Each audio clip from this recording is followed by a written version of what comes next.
Hello and welcome to our discussion of the 39 Steps, Alfred Hitchcock. Sorry I couldn't be with you to discuss it in person. I was going to say face-to-face, but we are face-to-face or face-to-screen, I would hope. How ironic that in a course on one of the masters of visual imagery and in all of its variety, you're stuck with a talking head to discuss it. But we'll try to make the best of that as we get together later. So where to start with the 39 steps? Well, first of all, full disclosure, I have to let you know that I am myself in a 39-step program to eliminate my need for caffeine, and apparently it isn't taking, so sorry about that. Of course, you know my motto when it comes to the 39 steps. My motto is rehab is for quitters. So where do we start? One great starting place is the obligatory cameo scene that in the beginning of the film. They usually were in the beginning of the films, and we see Hitchcock in this one. Let me start with a digression, or digress into a digression. I had a film professor once who made the statement that all of Hitchcock's cameos are insights into the resolution of the film, and in fact one of the major themes of the film. Now, since then, I've spent 30 or 40 years studying the films of Hitchcock and trying to put that thesis into to the test, actually, and I've come to a conclusion. Actually, I haven't come to a conclusion. There's two possible conclusions I can make, because the fact is I've been utterly unable to make such a connection. So either I'm just too dense to see the connections. That's one possibility. The other equally logical possibility is the professor was simply wrong. So we'll see as we go through the rest of the films how true that is. However, having said that, this is a cameo which exquisitely supports such a thesis, because I think the appearance of Hitchcock uncannily gives us an insight into the nature of the film, and maybe even the nature of Hitchcock's artistic endeavors for his entire career. What is Hitchcock doing in the cameo? Well, he's just a bystander. He's just part of the crowd. He's just an extra, really. We've got people going back and forth in front of the camera because we're trying to create the illusion of a very busy street scene. It's busy because it is the theater district, and that's a key to the film as well. It takes place in the music hall. It's amazing how much of early Hitchcock film takes place in music halls.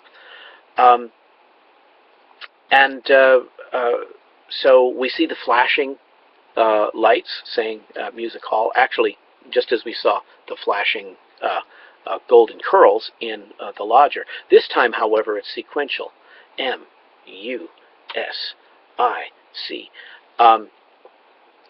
And so we have text introduced to the film, and I've just spoiled it there because I've gotten to the point of the cameo.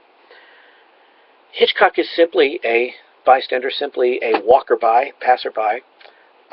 He goes in front of the camera, he discards a piece of paper, and then he disappears. Okay. Well, paper is worthless, right? That's part of the visual significance of paper. We can use it to light a cigar with. We can use it as tinder.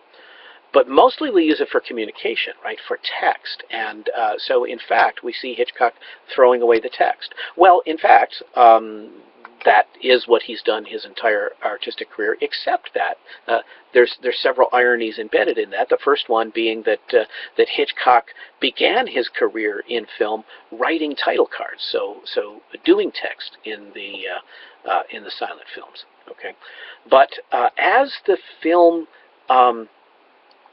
art form grew, it grew as a means of telling stories visually, and that's the essence of the film for Hitchcock. And so in a way, he can throw away the text. Okay, so there is its significance artistically, but at the same time, in terms of the plot, there's also a significance, because the throwing away of text, or the discarding of text, no longer needing text, is the key to the MacGuffin. We'll explain the MacGuffin in a moment. And that is, how is this information being smuggled out of the country? How do we get it out? Because they've searched and they haven't found the papers. Okay, so apparently this is massive information, massive text, and the only way to do that, okay, we're thinking in the old school communication. Without paper, we don't have that communication. That's the way we're thinking pre-1936. But of course, there is the music hall star, Mr. Memory, and we see him at the very beginning in the music hall, and we see him at the very end in the music hall. And the tune that's going through Hanny's mind is part of what sparks that. Okay, so the unconscious. Hitchcock is very good with the unconscious, and of course that was part of the plot given to us by John Buchan, the great novelist who wrote the novel on which this was based. So he's throwing away text, and that's what Mr. Memory does. Mr. Memory doesn't need the paper, right, because he memorizes bits of information and facts, and we see him as he's dying doing just that. Okay, so now back to this term MacGuffin. Now, almost certainly by the time that you see this, we have discussed it in class, but just a little bit of a reminder, if that's necessary.